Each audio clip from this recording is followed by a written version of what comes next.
Chapter 1. The Bell in the Fog. The great author had realized one of the dreams of his ambitious youth, the possession of an ancestral hall in England. It was not so much the good American's reverence for ancestors that inspired the longing to consort with the ghosts of an ancient line, as artistic appreciation of the mellowness, the dignity, the aristocratic aloofness of walls that have sheltered, and furniture that has embraced generations and generations of the dead. To mere wealth, only his astute and incomparably modern brain yielded respect. His ego raised its goose flesh at the sight of rooms furnished with a single check. Conciliatory as the taste might be, the dumping of the old interiors of Europe into the glistening shells of the United States not only roused him almost to passionate protest, but offended his patriotism, which he classified among his unworked ideals. The average American was not an artist. Therefore he had no excuse for even the affectation of cosmopolitanism. Heaven knew he was national enough in everything else, from his accent to his lack of repose. Let his surroundings be in keeping. Orth had left the United States soon after his first successes, and his art being too great to be confounded with locality, he had long since ceased to be spoken of as an American author. All civilized Europe furnished stages for his puppets, and if never picturesque nor impassioned, his originality was as overwhelming as his style. His subtleties might not always be understood, indeed as a rule they were not, but the musical mystery of his language, and the penetrating charm of his lofty and cultivated mind induced raptures in the initiated, forever denied to those who failed to appreciate him. His following was not a large one, but it was very distinguished. The aristocracies of the earth gave to it, and not to understand and admire Ralph Orth was deliberately to relegate oneself to the ranks. But the elect are few, and they frequently subscribe to the circulating libraries. On the continent, they buy the Tauchnitz edition, and had not Mr. Orth inherited a sufficiency of ancestral dollars to enable him to keep rooms in Jermyn Street and the wardrobe of an Englishman of leisure, he might have been forced to consider the tastes of the middle class at a desk in Hampstead. But as it mercifully was, the fashionable and exclusive sets of London knew and sought him.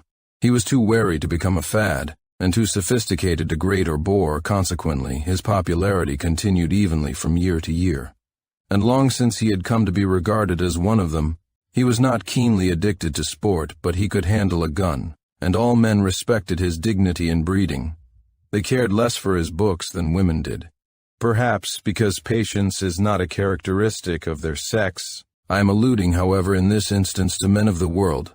A group of young literary men and one or two women put him on a pedestal and kissed the earth before it. Naturally, they imitated him, and as this flattered him, and he had a kindly heart deep among the cerecloths of his formalities, he, sooner or later, wrote appreciations of them all, which nobody living could understand, but which, owing to the subtitle and signature, answered every purpose. With all this, however, he was not utterly content. From the 12th of August until late in the winter, when he did not go to Homburg and the Riviera, he visited the best houses in England, slept in state chambers, and meditated in historic parks. But the country was his one passion, and he longed for his own acres. He was turning 50 when his great-aunt died and made him her heir. As a poor reward for his immortal services to literature, read the will of this phenomenally appreciative relative. The estate was a large one. There was a rush for his books. New editions were announced. He smiled with cynicism, not unmixed with sadness, but he was very grateful for the money, and as soon as his fastidious taste would permit, he bought him a country seat. The place gratified all his ideals and dreams, for he had romanced about his sometime English possession as he had never dreamed of woman. It had once been the property of the church, and the ruin of cloister and chapel above the ancient wood was sharp against the low pale sky. Even the house itself was Tudor, but wealth from generation to generation had kept it in repair, and the lawns were as velvety, the hedges as rigid, the trees as aged as any in his own works.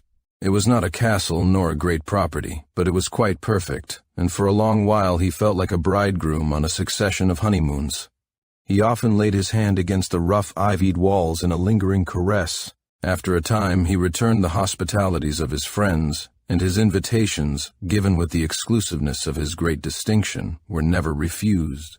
Americans visiting England eagerly sought for letters to him, and if they were sometimes benumbed by that cold and formal presence, and awed by the silences of Chillingsworth, the few who entered there, they thrilled in anticipation of verbal triumphs and forthwith bought an entire set of his books.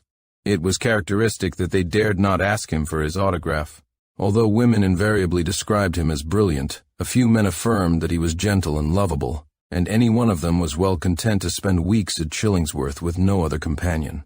But, on the whole, he was rather a lonely man. It occurred to him how lonely he was one gay June morning when the sunlight was streaming through his narrow windows, illuminating tapestries and armor, the family portraits of the young profligate from whom he had made this splendid purchase, dusting its gold on the black wood of wainscot and floor. He was in the gallery at the moment, studying one of his two favorite portraits, a gallant little lad in the green costume of Robin Hood. The boy's expression was imperious and radiant, and he had that perfect beauty which in any disposition appealed so powerfully to the author. But as Orth stared today at the brilliant youth, of whose life he knew nothing, he suddenly became aware of a human stirring at the foundations of his aesthetic pleasure. I wish he were alive and here, he thought with a sigh. What a jolly little companion he would be, and this fine old mansion would make a far more complimentary setting for him than for me. He turned away abruptly, only to find himself face to face with the portrait of a little girl who was quite unlike the boy, yet so perfect in her own way, and so unmistakably painted by the same hand, that he had long since concluded they had been brother and sister. She was angelically fair, and young as she was, she could not have been more than 6 years old. Her dark blue eyes had a beauty of mind which must have been remarkable 20 years later. Her pouting mouth was like a little scarlet serpent, her skin almost transparent. Her pale hair fell waving, not curled with the orthodoxy of childhood, about her tender, bare shoulders. She wore a long white frock, and clasped tightly against her breast a doll far more gorgeously arrayed than herself. Behind her were the ruins and the woods of Chillingsworth. Orth had studied this portrait many times, for the sake of an art which he understood almost as well as his own, but today he saw only the lovely child. He forgot even the boy in the intensity of this new and personal absorption. Did she live to grow up, I wonder, he thought. She should have made a remarkable, even a famous woman, with those eyes and that brow, but could the spirit within that ethereal frame stand the enlightenments of maturity? Would not that mind, purged perhaps in a long probation from the dross of other existences, flee in disgust from the commonplace problems of a woman's life? Such perfect beings should die while they are still perfect. Still, it is possible that this little girl, whoever she was idealized by the artist, who painted into her his own dream of exquisite childhood. Again he turned away impatiently. "I believe I am rather fond of children," he admitted. "I catch myself watching them on the street when they are pretty enough. Well, who does not like them?" he added, with some defiance. He went back to his work. He was chiseling a story which was to be the foremost excuse of a magazine as yet unborn. At the end of half an hour he threw down his wondrous instrument, which looked not unlike an ordinary pen, and making no attempt to disobey the desire that possessed him, went back to the gallery. The dark, splendid boy, the angelic little girl were all he saw, even of the several children in that roll call of the past, and they seemed to look straight down his eyes into depths where the fragmentary ghosts of unrecorded ancestors gave faint musical response. The dead's kindly recognition of the dead, he thought. But I wish these children were alive. For a week he haunted the gallery, and the children haunted him. Then he became impatient and angry. "I am mooning like a barren woman," he exclaimed. "I must take the briefest way of getting those youngsters off my mind." With the help of his secretary he ransacked the library, and finally brought to light the gallery catalogue which had been named in the inventory.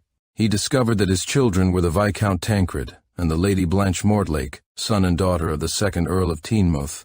Little wiser than before, he sat down at once and wrote to the present Earl, asking for some account of the lives of the children. He awaited the answer with more restlessness than he usually permitted himself, and took long walks, ostentatiously avoiding the gallery. "I believe those youngsters have obsessed me," he thought, more than once. "They certainly are beautiful enough, and the last time I looked at them in that waning light they were fairly alive. Would that they were, and scampering about this park." Lord Teignmouth, who was intensely grateful to him, answered promptly, "I am afraid," he wrote, "that I don't know much about my ancestors, those who didn't do something or other, but I have a vague remembrance of having been told by an aunt of mine, who lives on the family traditions, she isn't married, that the little chap was drowned in the river, and that the little girl died too, I mean when she was a little girl, wasted away or something. I'm such a beastly idiot about expressing myself that I wouldn't dare to write to you at all if you weren't really great. That is actually all I can tell you, and I am afraid the painter was their only biographer." The author was gratified that the girl had died young, but grieved for the boy. Although he had avoided the gallery of late, his practiced imagination had evoked from the throngs of history the high-handed and brilliant, surely adventurous career of the 3rd Earl of Teignmouth. He had pondered upon the deep delights of directing such a mind and character, and had caught himself envying the dust that was older still, when he read of the lad's early death. In spite of his regret that such promise should have come to naught, he admitted to a secret thrill of satisfaction that the boy had so soon ceased to belong to any one. Then he smiled with both sadness and humor. "What an old fool I am," he admitted. "I believe I not only wish those children were alive, but that they were my own." The frank admission proved fatal. He made straight for the gallery. The boy, after the interval of separation, seemed more spiritedly alive than ever, the little girl to suggest, with her faint appealing smile, that she would like to be taken up and cuddled. "I must try another way," he thought desperately, after that long communion. "I must write them out of me." He went back to the library and locked up the tour de force, which had ceased to command his classic faculty. At once, he began to write the story of the brief lives of the children, much to the amazement of that faculty, which was little accustomed to the simplicities. Nevertheless, before he had written 3 chapters, he knew that he was at work upon a masterpiece. And more, he was experiencing a pleasure so keen that once and again his hand trembled, and he saw the page through a mist.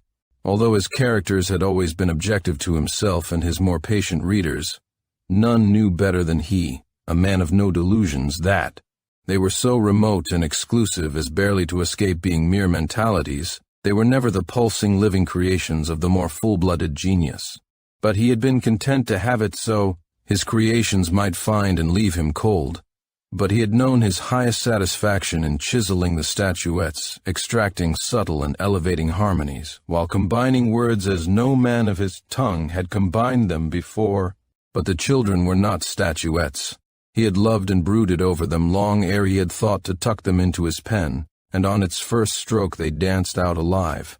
The old mansion echoed with their laughter, with their delightful and original pranks. Mr. Orth knew nothing of children, therefore all the pranks he invented were as original as his faculty. The little girl clung to his hand or knee as they both followed the adventurous course of their common idol. The boy, when Orth realized how alive they were, he opened each room of his home to them in turn, that evermore he might have sacred and poignant memories with all parts of the stately mansion where he must dwell alone to the end. He selected their bedrooms and hovered over them, not through infantile disorders, which were beyond even his imagination, but through those painful intervals incident upon the enterprising spirit of the boy and the devoted obedience of the girl to fraternal command. He ignored the second Lord Teignmouth. He was himself their father, and he admired himself extravagantly for the first time. Art had chastened him long since. Oddly enough, the children had no mother, not even the memory of one. He wrote the book more slowly than was his wont, and spent delightful hours pondering upon the chapter of the morrow. He looked forward to the conclusion with a sort of terror, and made up his mind that when the inevitable last word was written, he should start at once for Hamburg. Incalculable times a day he went to the gallery, for he no longer had any desire to write the children out of his mind, and his eyes hungered for them. They were his now. It was with an effort that he sometimes humorously reminded himself that another man had fathered them, and that their little skeletons were under the choir of the chapel. Not even for peace of mind would he have descended into the vaults of the lords of Chillingsworth, and looked upon the marble effigies of his children. Nevertheless, when in a superhumorous mood, he dwelt upon his high satisfaction in having been enabled by his great aunt to purchase all that was left of them. For 2 months he lived in his fool's paradise, and then he knew that the book must end. He nerved himself to nurse the little girl through her wasting illness, and when he clasped her hands, his own shook, his knees trembled. Desolation settled upon the house, and he wished he had left one corner of it to which he could retreat unhaunted by the child's presence. He took long tramps, avoiding the river with a sensation next to panic.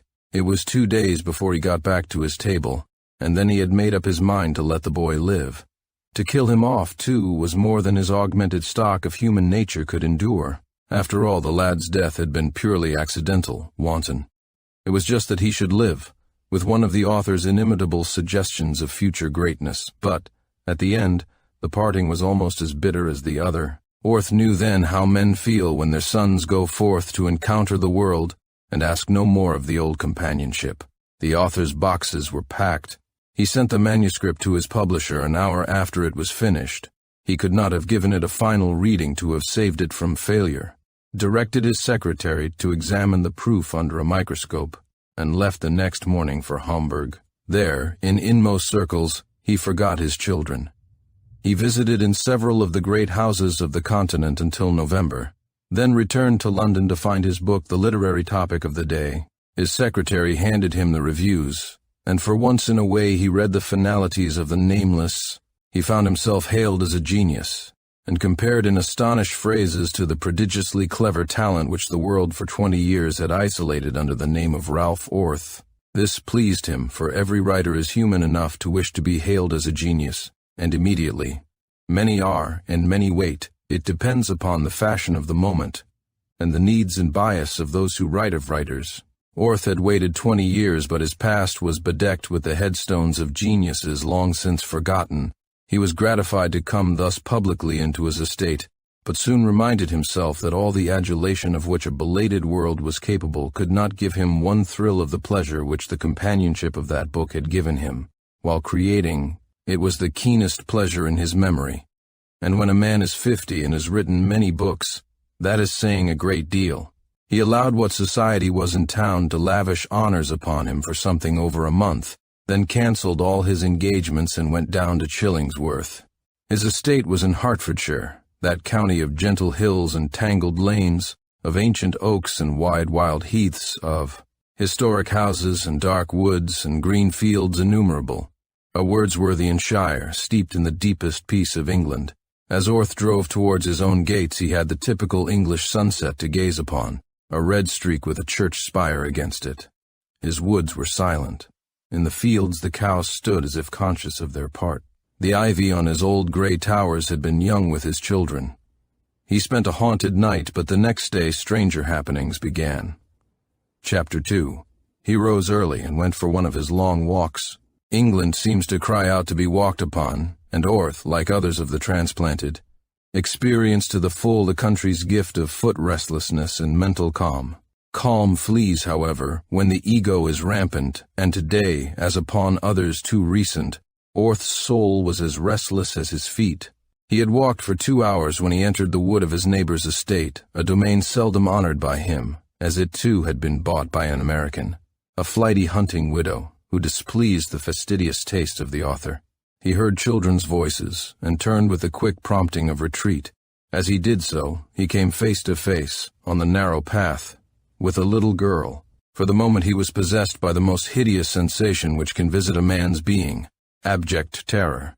He believed that body and soul were disintegrating. The child before him was his child, the original of a portrait in which the artist, dead 2 centuries ago, had missed exact fidelity after all. The difference, even his rolling vision took note, lay in the warm, pure, living whiteness, and the deeper spiritual suggestion of the child in his path. Fortunately for his self-respect, the surrender lasted but a moment. The little girl spoke. "You look real sick," she said. "Shall I lead you home?" The voice was soft and sweet, but the intonation, the vernacular, were American, and not of the highest class. The shock was, if possible, more agonizing than the other. But this time Orth rose to the occasion. "Who are you?" he demanded, with asperity. "What is your name? Where do you live?" The child smiled, an angelic smile, although she was evidently amused. "I never had so many questions asked me all at once," she said, "but I don't mind, and I'm glad you're not sick. I'm Mrs. Jenny Root's little girl. My father's dead." "My name is Blanche. You are sick? No? And I live in Rome, New York State. We've come over here to visit Pa's relations. Orth took the child's hand in his. It was very warm and soft. Take me to your mother, he said firmly, now at once. You can return and play afterwards. And as I wouldn't have you disappointed for the world, I'll send to town today for a beautiful doll. The little girl, whose face had fallen, flashed her delight, but walked with great dignity beside him. He groaned in his depths as he saw they were pointing for the widow's house, but made up his mind that he would know the history of the child and of all her ancestors, if he had to sit down at table with his obnoxious neighbor. To his surprise, however, the child did not lead him into the park, but towards one of the old stone houses of the tenantry. Pa's great-great-great-grandfather lived there, she remarked, with all the American's pride of ancestry. Orth did not smile, however. Only the warm clasp of the hand in his, the soft, thrilling voice of his still mysterious companion, prevented him from feeling as if moving through the mazes of one of his own famous ghost stories. The child ushered him into the dining room, where an old man was seated at the table reading his Bible. The room was at least 800 years old. The ceiling was supported by the trunk of a tree, black and probably petrified. The windows had still their diamond panes, separated, no doubt, by the original lead. Beyond was a large kitchen, in which were several women. The old man, who looked patriarchal enough to have laid the foundations of his dwelling, glanced up and regarded the visitor without hospitality. His expression softened as his eyes moved to the child. "Who have ye brought?" he asked. He removed his spectacles. "Ah." He rose and offered the author a chair. At the same moment the women entered the room. "Of course you've fallen in love with Blanche, sir," said one of them. "Everybody does." "Yes, that is it." "Quite so." Confusion still prevailing among his faculties, he clung to the naked truth. "This little girl has interested and startled me because she bears a precise resemblance to one of the portraits in Chillingsworth, painted about 200 years ago. Such extraordinary likenesses do not occur without reason, as a rule. And, as I admired my portrait so deeply that I have written a story about it, you will not think it unnatural if I am more than curious to discover the reason for this resemblance. The little girl tells me that her ancestors lived in this very house, and as my little girl lived next door, so to speak, there undoubtedly is a natural reason for the resemblance." His host closed the Bible, put his spectacles in his pocket, and hobbled out of the house. "He'll never talk of family secrets," said an elderly woman, who introduced herself as the old man's daughter, and had placed bread and milk before the guest. "There are secrets in every family, and we have ours, but he'll never tell those old tales. All I can tell you is that an ancestor of little Blanche went to wreck and ruin because of some fine lady's doings, and killed himself. The story is that his boys turned out bad. One of them saw his crime, and never got over the shock he was foolish-like after. The mother was a poor, scared sort of creature, and hadn't much influence over the other boy. There seemed to be a blight on all the man's descendants, until one of them went to America. Since then, they haven't prospered exactly, but they've done better, and they don't drink so heavy. They haven't done so well," remarked a worn, patient-looking woman. Orth typed her as belonging to the small middle class of an interior town of the eastern United States. "You are not the child's mother?" "Yes, sir." "Everybody is surprised. You needn't apologize. She doesn't look like any of us, although her brothers and sisters are good enough for anybody to be proud of. But we all think she strayed in by mistake, for she looks like any lady's child, and of course we're only middle class." Orth gasped. It was the first time he had ever heard a Native American use the term middle class with a personal application. For the moment he forgot the child. His analytical mind raked in the new specimen. He questioned, and learned that the woman's husband had kept a hat store in Rome, New York, that her boys were clerks, her girls in stores or typewriting. They kept her and little Blanche, who had come after her other children were well grown, in comfort, and they were all very happy together. The boys broke out occasionally, but on the whole were the best in the world, and her girls were worthy of far better than they had. All were robust, except Blanche. "She coming so late when I was no longer young makes her delicate," she remarked, with a slight blush, the signal of her chaste Americanism, "but I guess she'll get along all right. She couldn't have better care if she was a queen's child." Orth, who had gratefully consumed the bread and milk, rose. "Is that really all you can tell me?" he asked. "That's all," replied the daughter of the house. "And you couldn't pry open father's mouth?" Orth shook hands cordially with all of them, for he could be charming when he chose. He offered to escort the little girl back to her playmates in the wood, and she took prompt possession of his hand. As he was leaving, he turned suddenly to Mrs. Root. "Why did you call her Blanche?" he asked. She was so white and dainty she just looked it. Orth took the next train for London, and from Lord Tynemouth obtained the address of the aunt who lived on the family traditions, and a cordial note of introduction to her. He then spent an hour anticipating, in a toy shop, the whims and pleasures of a child, an incident of paternity which his book-children had not inspired. He bought the finest doll, piano, French dishes, cooking apparatus, and playhouse in the shop, and signed a cheque for £30 with a sensation of positive rapture. Then he took the train for Lancashire, where the Lady Mildred Mortlake lived in another ancestral home. Possibly there are few imaginative writers who have not a leaning, secret or avowed, to the occult. The creative gift is in very close relationship with the great force behind the universe, for aught we know, may be an atom thereof. It is not strange, therefore, that the lesser and closer of the unseen forces should send their vibrations to it occasionally, or at all events that the imagination should incline its ear to the most mysterious and picturesque of all beliefs. Orth frankly dallied with the old dogma. He formulated no personal faith of any sort, but his creative faculty, that ego within an ego, had made more than one excursion into the invisible and brought back literary treasure. The Lady Mildred received with sweetness and warmth the generous contributor to the family sieve, and listened with fluttering interest to all he had not told the world. She had read the book, and to the strange Americanized sequel. "I am all at sea," concluded Orth. "What had my little girl to do with the tragedy? What relation was she to the lady who drove the young man to destruction?" "The closest," interrupted Lady Mildred. "She was herself." Orth stared at her. Again he had a confused sense of disintegration. Lady Mildred, gratified by the success of her bolt, proceeded less dramatically. "Wally was up here just after I read your book, and I discovered he had given you the wrong history of the picture. Not that he knew it. It is a story we have left untold as often as possible, and I tell it to you only because you would probably become a monomaniac if I didn't." Blanche Mortlake, that Blanche, there had been several of her name, but there has not been one since, did not die in childhood but lived to be 24.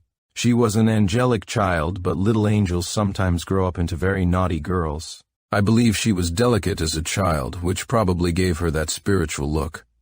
Perhaps she was spoiled and flattered until her poor little soul was stifled, which is likely. At all events, she was the coquette of her day. She seemed to care for nothing but breaking hearts, and she did not stop when she married either. She hated her husband and became reckless. She had no children. So far the tale is not an uncommon one, but the worst, and what makes the ugliest stain in our annals, is to come. She was alone one summer at Chillingsworth, where she had taken temporary refuge from her husband, and she amused herself, some say fell in love, with a young man of the yeomanry, a tenant of the next estate. His name was Root.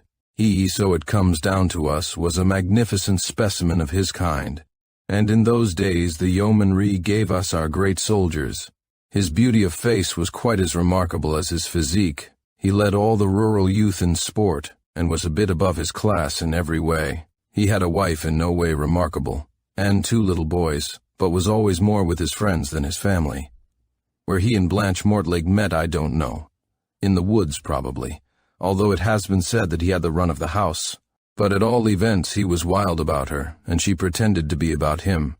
Perhaps she was, for women have stooped before and since. Some women can be stormed by a fine man in any circumstances, but, although I am a woman of the world, and not easy to shock, there are some things I tolerate so hardly that it is all I can do to bring myself to believe in them, and stooping is one. Well, they were the scandal of the county for months, and then, either because she had tired of her new toy, or his grammar grated. After the first glamour, or because she feared her husband, who was returning from the continent, she broke off with him and returned to town. He followed her and forced his way into her house. It is said she melted, but made him swear never to attempt to see her again. He returned to his home and killed himself. A few months later she took her own life. That is all I know. "It is quite enough for me," said Orth. The next night, as his train traveled over the great wastes of Lancashire, 1,000 chimneys were spouting forth columns of fire. Where the sky was not red was black. The place looked like hell. Another time, Orth's imagination would have gathered immediate inspiration from this wildest region of England. The fair and peaceful counties of the south had nothing to compare in infernal grandeur with these acres of flaming columns. The chimneys were invisible in the lower darkness of the night. The fires might have leaped straight from the angry cauldron of the earth. But Orth was in a subjective world, searching for all he had ever heard of occultism. He recalled that the sinful dead are doomed, according to this belief, to linger for vast reaches of time in that borderland which is close to earth, eventually sent back to work out their final salvation, that they work it out among the descendants of the people they have wronged, that suicide is held by the devotees of occultism to be a cardinal sin, abhorred and execrated. Authors are far closer to the truths enfolded in mystery than ordinary people, because of that very audacity of imagination which irritates their plodding critics. As only those who dare to make mistakes succeed greatly, only those who shake free the wings of their imagination brush, once in a way, the secrets of the great pale world. If such writers go wrong, it is not for the mere brains to tell them so. Upon Orth's return to Chillingsworth, he called at once upon the child, and found her happy among his gifts. She put her arms about his neck, and covered his serene, unlined face with soft kisses. This completed the conquest. Orth from that moment adored her as a child, irrespective of the psychological problem. Gradually he managed to monopolize her. From long walks it was but a step to take her home for luncheon. The hours of her visits lengthened. He had a room fitted up as a nursery and filled with the wonders of Toyland. He took her to London to see the pantomimes 2 days before Christmas, to buy presents for her relatives, and together they strung them upon the most wonderful Christmas tree that the old hall of Chillingsworth had ever embraced. She had a donkey cart and a trained nurse disguised as a maid to wait upon her. Before a month had passed, she was living in state at Chillingsworth and paying daily visits to her mother. Mrs. Root was deeply flattered and apparently well content. Orth told her plainly that he should make the child independent and educate her. Meanwhile, Mrs. Root intended to spend 6 months in England, and Orth was in no hurry to alarm her by broaching his ultimate design. He reformed Blanche's accent and vocabulary, and read to her out of books which would have addled the brains of most little maids of 6. But she seemed to enjoy them, although she seldom made a comment. He was always ready to play games with her, but she was a gentle little thing, and moreover tired easily. She preferred to sit in the depths of a big chair, toasting her bare toes at the log fire in the hall, while her friend read or talked to her. Although she was thoughtful, and, when left to herself, given to dreaming, his patient observation could detect nothing uncanny about her. Moreover, she had a quick sense of humor. She was easily amused, and could laugh as merrily as any child in the world. He was resigning all hope of further development on the shadowy side, when one day he took her to the picture gallery. It was the first warm day of summer. The gallery was not heated, and he had not dared to take his frail visitor into its chilly spaces during the winter and spring. Although he had wished to see the effect of the picture on the child, he had shrunk from the bare possibility of the very developments the mental part of him craved. The other was warmed and satisfied for the first time, and held itself aloof from disturbance. But one day the sun streamed through the old windows, and, obeying a sudden impulse, he led Blanche to the gallery. It was some time before he approached the child of his earlier love. Again he hesitated. He pointed out many other fine pictures, and Blanche smiled appreciatively at his remarks, that were wise in criticism and interesting in matter. He never knew just how much she understood, but the very fact that there were depths in the child beyond his probing riveted his chains. Suddenly he wheeled about and waved his hand to her prototype. "What do you think of that?" he asked. "You remember, I told you of the likeness the day I met you."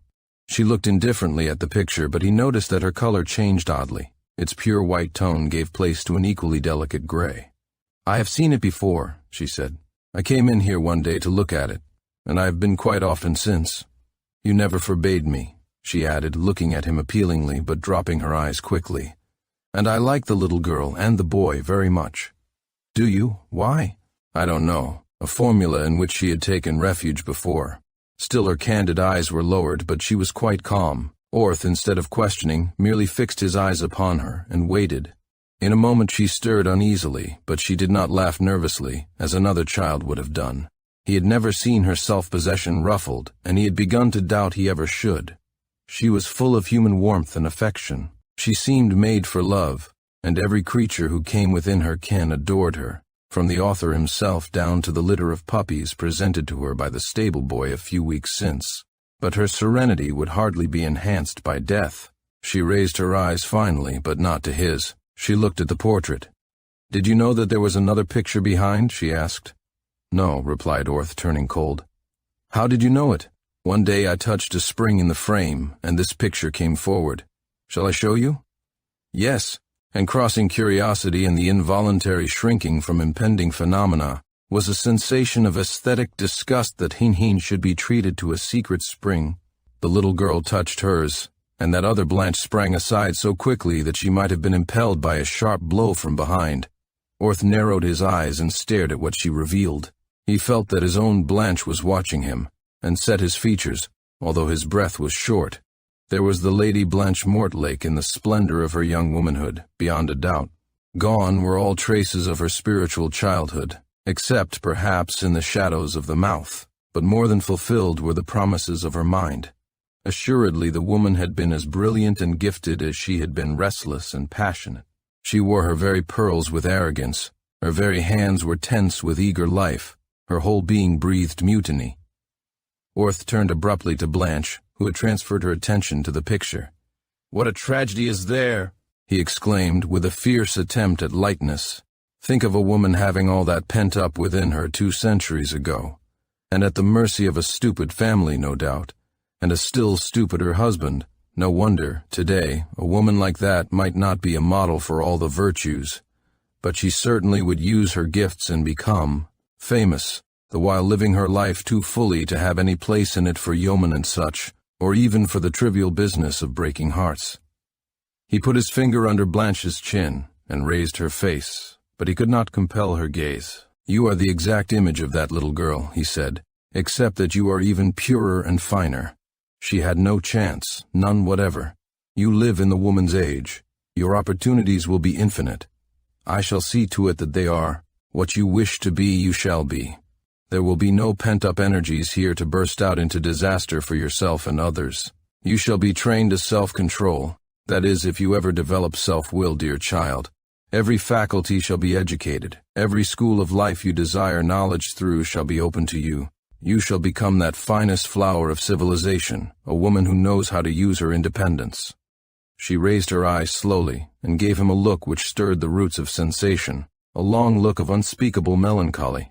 Her chest rose once, then she set her lips tightly and dropped her eyes. "What do you mean?" he cried roughly, for his soul was chattering. Do you—" He dared not go too far, and concluded lamely, "You mean you fear that your mother will not give you to me when she goes? You have divined that I wish to adopt you? Answer me, will you?" But she only lowered her head and turned away, and he, fearing to frighten or repel her, apologized for his abruptness, restored the outer picture to its place, and led her from the gallery. He sent her at once to the nursery, and when she came down to luncheon and took her place at his right hand, she was as natural and childlike as ever. For some days he restrained his curiosity, but one evening, as they were sitting before the fire in the hall listening to the storm, and just after he had told her the story of the Earl King, he took her on his knee and asked her gently if she would not tell him what had been in her thoughts when he had drawn her brilliant future. Again her face turned gray, and she dropped her eyes. "I cannot," she said. Perhaps, I don't know. Was it what I suggested?" She shook her head, then looked at him with a shrinking appeal which forced him to drop the subject. He went the next day alone to the gallery, and looked long at the portrait of the woman. She stirred no response in him, nor could he feel that the woman of Blanche's future would stir the man in him. The paternal was all he had to give, but that was hers forever. He went out into the park and found Blanche digging in her garden, very dirty and absorbed. The next afternoon, however, entering the hall noiselessly, he saw her sitting in her big chair, gazing out into nothing visible, her whole face settled in melancholy. He asked her if she were ill, and she recalled herself at once, but confessed to feeling tired. Soon after this, he noticed that she lingered longer in the comfortable depths of her chair, and seldom went out, except with himself. She insisted that she was quite well, but after he had surprised her again looking as sad as if she had renounced every joy of childhood, he summoned from London a doctor renowned for his success with children. The scientist questioned and examined her. When she had left the room, he shrugged his shoulders. She might have been born with 10 years of life in her, or she might grow up into a buxom woman, he said. I confess I cannot tell. She appears to be sound enough, but I have no x-rays in my eyes, and for all I know she may be on the verge of decay. She certainly has the look of those who die young. I have never seen so spiritual a child, but I can put my finger on nothing. Keep her out of doors, don't give her sweets, and don't let her catch anything if you can help it. Orth and the child spent the long warm days of summer under the trees of the park, or driving in the quiet lanes. Guests were unbidden, and his pen was idle. All that was human in him had gone out to Blanche. He loved her, and she was a perpetual delight to him. The rest of the world received the large measure of his indifference. There was no further change in her, and apprehension slept and let him sleep. He had persuaded Mrs. Root to remain in England for a year. He sent her theater tickets every week and placed a horse and phaeton at her disposal. She was enjoying herself and seeing less and less of Blanche. He took the child to Bournemouth for a fortnight, and again to Scotland, both of which outings benefited as much as they pleased her. She had begun to tyrannize over him amiably, and she carried herself quite royally. But she was always sweet and truthful, and these qualities, combined with that something in the depths of her mind which defied his explorations, held him captive. She was devoted to him, and cared for no other companion, although she was demonstrative to her mother when they met. It was in the 10th month of this idyll of the lonely man and the lonely child that Mrs. Root flurriedly entered the library of Chillingsworth, where Orth happened to be alone. "Oh, sir," she exclaimed, "I must go home. My daughter Grace writes me, she should have done it before, that the boys are not behaving as well as they should. She didn't tell me. As I was having such a good time, she just hated to worry. Me, heaven knows I've had enough worry. But now I must go. I just couldn't stay. Boys are an awful responsibility. Girls ain't a circumstance to them, although mine are a handful sometimes." Orth had written about too many women to interrupt the flow. He let her talk until she paused to recuperate her forces. Then he said quietly, "I am sorry this has come so suddenly, for it forces me to broach a subject at once which I would rather have postponed until the idea had taken possession of you by degrees." "I know what it is you want to say, sir," she broke in. "And I've reproached myself that I haven't warned you before, but I didn't like to be the one to speak first. You want Blanche. Of course I couldn't help seeing that, but I can't let her go, sir, indeed I can't." "Yes," he said firmly, "I want to adopt Blanche, and I hardly think you can refuse, for you must know how greatly it will be to her advantage. She is a wonderful child, you have never been blind to that. She should have every opportunity, not only of money, but of association. If I adopt her legally, I shall, of course, make her my heir, and there is no reason why she should not grow up as great a lady as any in England." The poor woman turned white and burst into tears. "I've sat up nights and nights struggling," she said, when she could speak. "That, and missing her. I couldn't stand in her light, and I let her stay. I know I oughtn't to now, stand in her light. But, sir, she is dearer than all the others put together. Then live here in England, at least for some years longer. I will gladly relieve your children of your support, and you can see Blanche as often as you choose." "I can't do that, sir. After all, she is only one, and there are 6 others. I can't desert them. They all need me, if only to keep them together. 3 girls unmarried and out in the world, and 3 boys just a little inclined to be wild." "There is another point, sir. I don't exactly know how to say it." "Well?" asked Orth kindly. This American woman thought him the ideal gentleman, although the mistress of the estate on which she visited called him a bore and a snob. "It is, well, you must know, you can imagine, that her brothers and sisters just worship Blanche. They save their dimes to buy her everything she wants, or used to want. Heaven knows what will satisfy her now, although I can't see that she's one bit spoiled. But she's just like a religion to them. They're not much on church. I'll tell you, sir, what I couldn't say to anyone else, not even to these relations who've been so kind to me. But there's wildness, just a streak, in all my children, and I believe I know. It's Blanche that keeps them straight. My girls get bitter sometimes, work all the week and little fun, not caring for common men and no chance to marry gentlemen. And sometimes they break out and talk. Dreadful then, when they're over it, they say they'll live for Blanche. They've said it over and over, and they mean it. Every sacrifice they've made for her, and they've made many, has done them good. It isn't that Blanche ever says a word of the preachy sort, or has anything of the Sunday school child about her, or even tries to smooth them down when they're excited. It's just herself.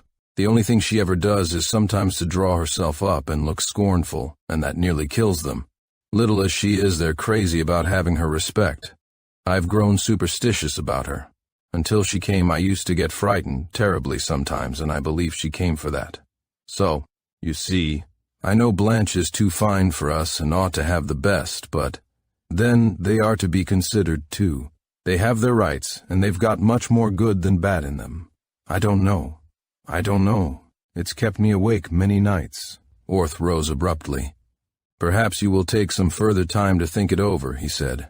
You can stay a few weeks longer. The matter cannot be so pressing as that.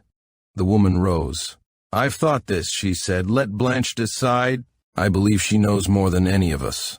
I believe that whichever way she decided would be right. I won't say anything to her, so you won't think I'm working on her feelings, and I can trust you. But she'll know. Why do you think that? Asked Orth sharply. There is nothing uncanny about the child. She is not yet 7 years old.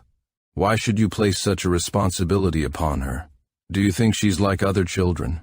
I know nothing of other children. I do, sir. I've raised 6. And I've seen hundreds of others. I never was one to be a fool about my own, but Blanche isn't like any other child living. I'm certain of it. What to do, you think? And the woman answered, according to her lights, I think she's an angel, and came to us because we needed her, and I think she is Blanche Mortlake working out the last of her salvation, thought the author. But he made no reply, and was alone in a moment. It was several days before he spoke to Blanche, and then, one morning, when she was sitting on her mat on the lawn with the light full upon her, he told her abruptly that her mother must return home. To his surprise but unutterable delight, she burst into tears and flung herself into his arms. You need not leave me, he said, when he could find his own voice. You can stay here always and be my little girl. It all rests with you. I can't stay, she sobbed. I can't. And that is what made you so sad once or twice, he asked, with a double eagerness.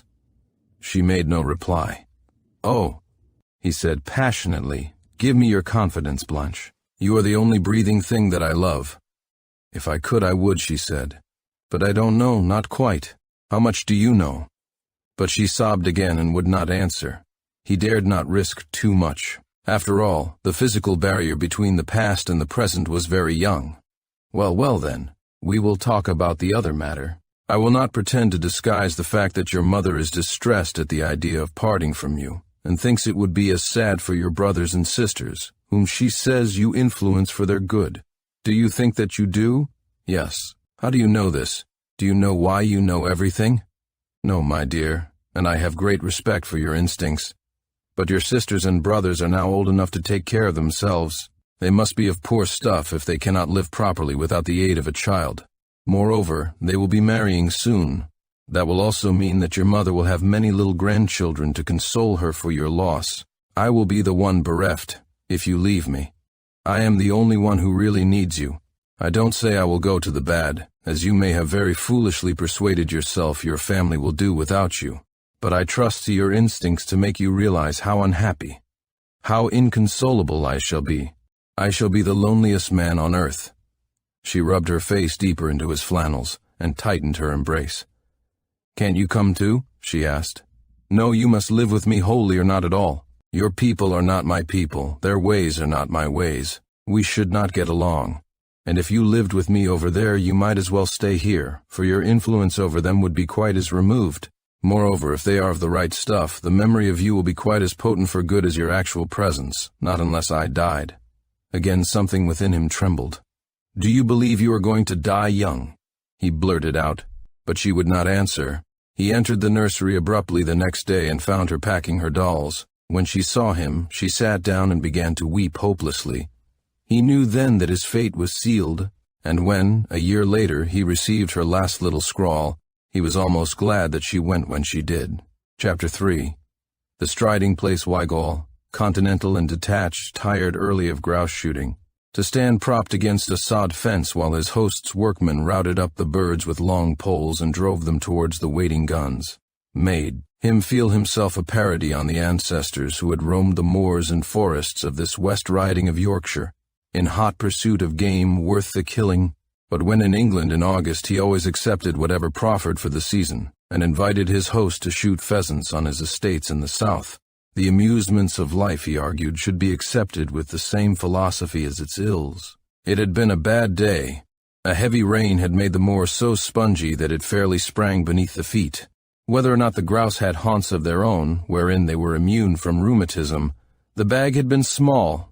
The women, too, were an unusually dull lot, with the exception of a new-minded debutante, who bothered Weigall at dinner by demanding the verbal restoration of the vague paintings on the vaulted roof above them. But it was no one of these things that sat on Weigall's mind as, when the other men went up to bed, he let himself out of the castle and sauntered down to the river. His intimate friend, the companion of his boyhood, the chum of his college days, his fellow traveler in many lands, the man for whom he possessed stronger affection than for all men, had mysteriously disappeared 2 days ago, and his track might have sprung to the upper air for all trace he had left behind him. He had been a guest on the adjoining estate during the past week, shooting with the fervor of the true sportsman, making love in the intervals to Adeline Cavan, and apparently in the best of spirits. As far as was known, there was nothing to lower his mental mercury, for his rent roll was a large one. Miss Cavan blushed whenever he looked at her, and, being one of the best shots in England, he was never happier than in August. The suicide theory was preposterous, all agreed, and there was as little reason to believe him murdered. Nevertheless, he had walked out of March Abbey 2 nights ago without hat or overcoat, and had not been seen since. The country was being patrolled night and day. 100 keepers and workmen were beating the woods and poking the bogs on the moors, but as yet not so much as a handkerchief had been found. Weigall did not believe for a moment that Wyatt Gifford was dead, and although it was impossible not to be affected by the general uneasiness, he was disposed to be more angry than frightened. At Cambridge, Gifford had been an incorrigible practical joker, and by no means had outgrown the habit. It would be like him to cut across the country in his evening clothes, board a cattle train, and amuse himself touching up the picture of the sensation in West Riding. However, Weigall's affection for his friend was too deep to companion with tranquility in the present state of doubt, and instead of going to bed early with the other men, he determined to walk until ready for sleep. He went down to the river and followed the path through the woods. There was no moon, but the stars sprinkled their cold light upon the pretty belt of water flowing placidly past wood and ruin, between green masses of overhanging rocks, or sloping banks tangled with tree and shrub, leaping occasionally over stones with the harsh notes of an angry scold, to recover its equanimity the moment the way was clear again. It was very dark in the depths where Weigall trod. He smiled as he recalled a remark of Gifford's. An English wood is like a good many other things in life, very promising at a distance, but a hollow mockery when you get within. You see daylight on both sides, and the sun freckles the very bracken. Our woods need the night to make them seem what they ought to be, what they once were, before our ancestors' descendants demanded so much more money, in these so much more various days. Weigall strolled along, smoking, and thinking of his friend, his pranks, many of which had done more credit to his imagination than this, and recalling conversations that had lasted the night through.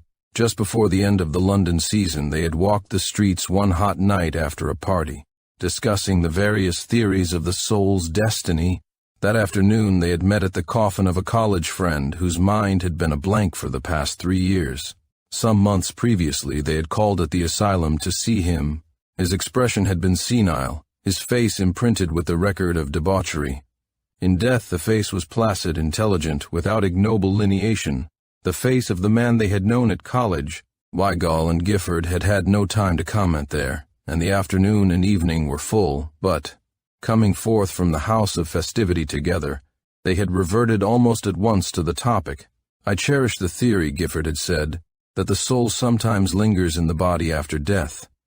During madness, of course, it is an impotent prisoner, albeit a conscious one. Fancy its agony and its horror. What more natural than that, when the life spark goes out, the tortured soul should take possession of the vacant skull and triumph once more for a few hours while old friends look their last. It has had time to repent while compelled to crouch and behold the result of its work.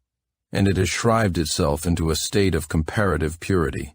If I had my way, I should stay inside my bones until the coffin had gone into its niche, that I might obviate for my poor old comrade the tragic impersonality of death, and I should like to see justice done to it, as it were, to see it lowered among its ancestors with the ceremony and solemnity that are its due. I am afraid that if I dissevered myself too quickly, I should yield to curiosity and hasten to investigate the mysteries of space.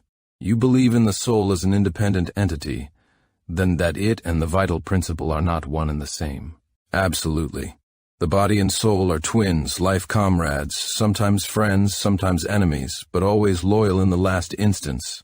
Some day, when I am tired of the world, I shall go to India and become a Mahatma, solely for the pleasure of receiving proof during life of this independent relationship. Suppose you were not sealed up properly, and returned after one of your astral flights to find your earthly part unfit for habitation. It is an experiment I don't think I should care to try, unless even juggling with soul and flesh had palled. That would not be an uninteresting predicament. I should rather enjoy experimenting with broken machinery. The high, wild roar of water smote suddenly upon Weigall's ear and checked his memories. He left the wood and walked out on the huge, slippery stones which nearly closed the river wharf at this point, and watched the waters boil down into the narrow pass with their furious, untiring energy. The black quiet of the woods rose high on either side. The stars seemed colder and whiter just above. On either hand, the perspective of the river might have run into a rayless cavern. There was no lonelier spot in England, nor one which had the right to claim so many ghosts, if ghosts there were. Weigall was not a coward, but he recalled uncomfortably the tales of those that had been done to death in the Strid. One Wordsworth's boy of Egremont had been disposed of by the practical Whitaker, but countless others, more venturesome than wise, had gone down into that narrow boiling course, never to appear in the still pool a few yards beyond. Below the great rocks which formed the walls of the Strid was believed to be a natural vault, onto whose shelves the dead were drawn. The spot had an ugly fascination. Weigall stood, visioning skeletons uncoffined and green, the home of the eyeless things which had devoured all that had covered and filled that rattling symbol of man's mortality. Then fell to wondering if anyone had attempted to leap the Strid of late. It was covered with slime. He had never seen it look so treacherous. He shuddered and turned away, impelled despite his manhood to flee the spot. As he did so, something tossing in the foam below the fall, something as white yet independent of it, caught his eye and arrested his step. Then he saw that it was describing a contrary motion to the rushing water, an upward-backward motion. Weigall stood rigid, breathless. He fancied he heard the crackling of his hair. Was that a hand? It thrust itself still higher above the boiling foam, turned sidewise, and 4 frantic fingers were distinctly visible against the black rock beyond. Weigall's superstitious terror left him. A man was there, struggling to free himself from the suction beneath the Strid, swept down, doubtless, but a moment before his arrival, perhaps as he stood with his back to the current. He stepped as close to the edge as he dared. The hand doubled as if in imprecation, shaking savagely in the face of that force which leaves its creatures to immutable law, then spread wide again, clutching, expanding, crying for help as audibly as the human voice. Weigall dashed to the nearest tree, dragged and twisted off a branch with his strong arms, and returned as swiftly to the Strid. The hand was in the same place, still gesticulating as wildly. The body was undoubtedly caught in the rocks below, perhaps already halfway along one of those hideous shelves. Weigall let himself down upon a lower rock, braced his shoulder against the mass beside him, then, leaning out over the water, thrust the branch into the hand. The fingers clutched it convulsively. Weigall tugged powerfully, his own feet dragged perilously near the edge. For a moment he produced no impression, then an arm shot above the waters. The blood sprang to Weigall's head. He was choked with the impression that the Strid had him in her roaring hold, and he saw nothing. Then the mist cleared. The hand and arm were nearer, although the rest of the body was still concealed by the foam. Weigall peered out with distended eyes. The meager light revealed in the cuffs links of a peculiar device. The fingers clutching the branch were as familiar. Weigall forgot the slippery stones, the terrible death if he stepped too far. He pulled with passionate will and muscle. Memories flung themselves into the hot light of his brain, trooping rapidly upon each other's heels, as in the thought of the drowning, Most of the pleasures of his life, good and bad, were identified in some way with this friend. Scenes of college days, of travel, where they had deliberately sought adventure and stood between one another and death upon more occasions than one, of hours of delightful companionship among the treasures of art, and others in the pursuit of pleasure, flashed like the changing particles of a kaleidoscope. Weigall had loved several women, but he would have flouted in these moments the thought that he had ever loved any woman as he loved Wyatt Gifford. There were so many charming women in the world, and in the 32 years of his life he had never known another man to whom he had cared to give his intimate friendship. He threw himself on his face. His wrists were cracking. The skin was torn from his hands. The fingers still gripped the stick. There was life in them yet. Suddenly something gave way. The hand swung about, tearing the branch from Weigall's grasp. The body had been liberated and flung outward, though still submerged by the foam and spray. Weigall scrambled to his feet and sprang along the rocks, knowing that the danger from suction was over, and that Gifford must be carried straight to the quiet pool. Gifford was a fish in the water, and could live under it longer than most men. If he survived this, it would not be the first time that his pluck and science had saved him from drowning. Weigall reached the pool. A man in his evening clothes floated on it, his face turned towards a projecting rock over which his arm had fallen, upholding the body. The hand that had held the branch hung limply over the rock, its white reflection visible in the black water. Weigall plunged into the shallow pool, lifted Gifford in his arms, and returned to the bank. He laid the body down and threw off his coat that he might be the freer to practice the methods of resuscitation. He was glad of the moment's respite. The valiant life in the man might have been exhausted in that last struggle. He had not dared to look at his face, to put his ear to the heart. The hesitation lasted but a moment. There was no time to lose. He turned to his prostrate friend. As he did so, something strange and disagreeable smote his senses. For a half-moment he did not appreciate its nature. Then his teeth clacked together, his feet, his outstretched arms pointed towards the woods, but he sprang to the side of the man and bent down and peered into his face. There was no face.